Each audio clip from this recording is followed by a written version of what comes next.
Erielle, it's certainly not a good sign for Republicans, and of course it narrows their path to retaining the Senate majority. But on the other hand, it's a boon for Democrats. Look, this cycle, this map was seen as a difficult one for Democrats because of the states in play. But now having these two key red states now as toss-ups, it kind of gives them a glimmer of hope for any chances of taking the majority. I think that it's two factors at play here. First off, candidate quality, and then the political headwinds. Talk about a place like Texas. In that primary, a bruising GOP primary, Ken Paxton won over John Cornyn. Ken Paxton has a lot of baggage. He has a lot of scandals that he's constantly being asked about on the campaign trail. Democrats saw him as an easier candidate to go up against as opposed to John Cornyn, a conservative, someone who's been in the Senate for years and a fundraising juggernaut. By Democrats then getting Ken Paxton on the ballot, it makes it a little bit easier for them. And then they also have James Tallarico, a candidate who's caught fire both in Texas and nationally with some glitzy ads and the way he talks about issues. And then look at a place like Iowa. You have Josh Turek, the Democrat who's running in that race, who's had a good ad recently with President Obama, someone who is still revered in the Democratic Party. So certainly a year that looked like it would be difficult, almost impossible for Democrats, is getting a little bit attainable. The other thing here are those political headwinds. We always talk about the economy and affordability. Right now, with gas prices on the rise because of the war in Iran, that's not doing any help for Republicans as they try to retain these seats and retain these states. And Democrats are keenly aware of that, which is why they are messaging so hard and campaigning so hard on those gas prices. So look, there's still a toss-up. It still means it's anybody's game, but certainly a sigh of relief in a way for Democrats if they want any hope of taking the Senate majority. So, Damian, I had been combing all of the publications, and what caught my eye was you have The Atlantic, Axios, Politico. All of them have headlines, I hope we have them for you, that are declaring essentially the death of Resistance 1.0 to Trump. What do you make of the narrative that the original Trump resistance is withering, whether it's Vindman, you saw Dan Goldman, and Democratic voters are now looking at a new wave of fighters that are focused on the solutions rather than just the fight itself? Really interesting. I was in Atlanta last week with Hakeem Jeffries, and he was talking about what the Democrats' agenda would be if they do control the House in 2027. And he was not talking about relitigating, a lot of the past. He was talking about going after corruption for sure, but he was talking about being laser focused on the cost of living and the things that Americans care about the most. I think the way that President Trump is acting right now, he's already been impeached twice in his first term. It doesn't seem like he's that deterred or cares that much about that. In fact, Democrats would probably be really split if they had to make a decision about whether to do that again in 2027. I think Democrats feel like the one thing that unites them, whether it's the Democratic Socialists of America on the far left or the center of the party, is a focus on the things that are going to get Americans, the majority of Americans and independents, to the ballot box in November. And that's things like the economy, the cost of living, and that's the sort of stuff that they want to kind of focus on going forward. And so they think that brings the party together. It's interesting to see, as you just pointed out, a lot of the kind of resistance Democrats from several years ago falling by the wayside. It looks like the Democrats and the voters are looking for fresher faces, and that's kind of what we're seeing in a lot of these states, whether it's in Iowa or even in Michigan. And Laura, one thing that's for certain is that Democrats have had this advantage when it comes to massive turnout and enthusiasm during the midterm cycle. Is there anything that the White House, that Republicans can do to excite their voters with less than 3 months until the midterms? Well, one of the things that you hear from Republicans or from general, I should say, not the midterms. right, is that they want. They wish that the president were out there more. Trump has not really been campaigning that much. We know he has the event today. Again, it is though in a state where this is not critical to maintaining Senate majority, and he hasn't really been doing much for any of the vulnerable House Republicans, for any of the other potentially more vulnerable Senate Republicans or candidates that are running in those key Senate races.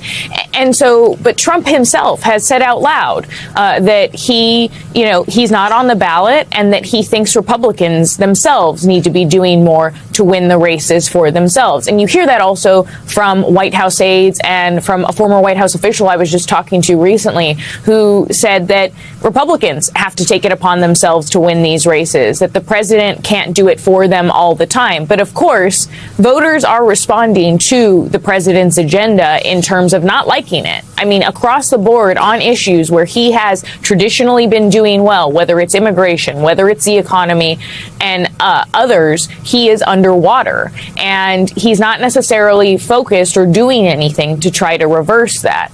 We are still in the Iran war, and the president is changing strategy a little bit there, but there is no end in sight.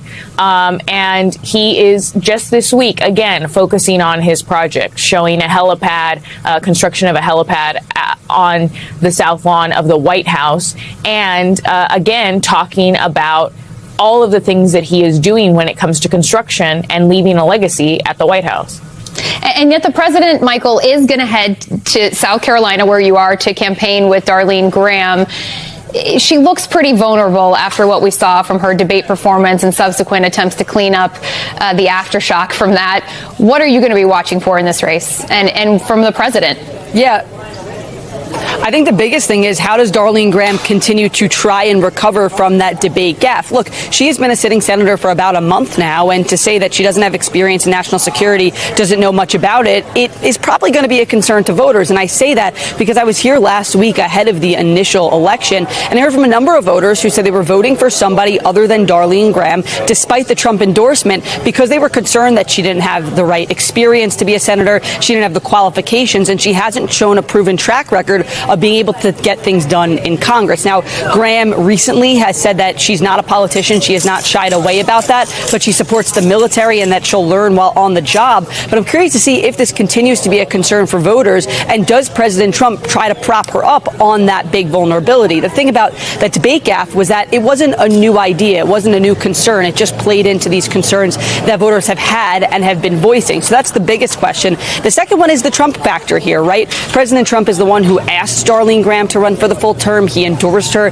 Now he's coming down 4 days before this runoff to try and get her over the finish line. It's a big question of, does he still have this grip on the GOP, particularly after those losses this week in Florida and Wyoming? And not to mention, Darlene Graham did come in first in the initial election, but more than 60% of South Carolina Republicans voted for someone else, somebody who Donald Trump did not endorse. So just as much as Darlene Graham has a lot on the line here, Donald Trump does too. And I think that you can sort of sense that the White House understands that, because he is coming down today to try to nudge her over the finish line. Mychael brings up an important point, Laura. You know, this may be a bellwether or a test of just how impactful Trump's endorsement really is. We've seen Trump-endorsed candidates have lost an unusually high number of primaries this cycle.